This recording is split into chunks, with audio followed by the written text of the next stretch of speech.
Michiyama House and Store by Niko Design Studio in Shirakawa, Japan. The site shape is almost triangular and is located between a main street and a residential area. More than half of the site faces the street.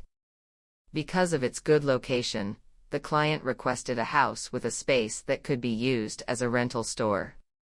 It wasn't easy to protect privacy in the location if the appearance immediately showed a store next to the residence, or if a part of the residence was a store.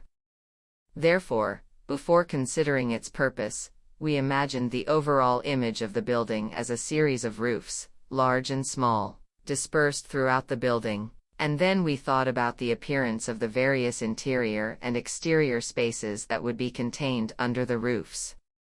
The complexity of the multiple roofs, which change their appearance depending on where you look, makes it difficult to imagine the layout of the house.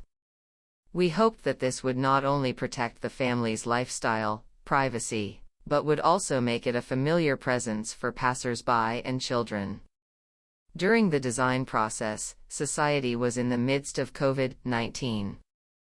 We are planning this project while also imagining a future in which it can be flexibly converted to other uses besides housing, such as being partially useful to the city when sudden social changes come again in the future. When completed, the building will not only be a vessel for living, but will also be able to contribute to the town and society. It is as if it expresses Mr. Michiyama's personality. We are looking forward to the future.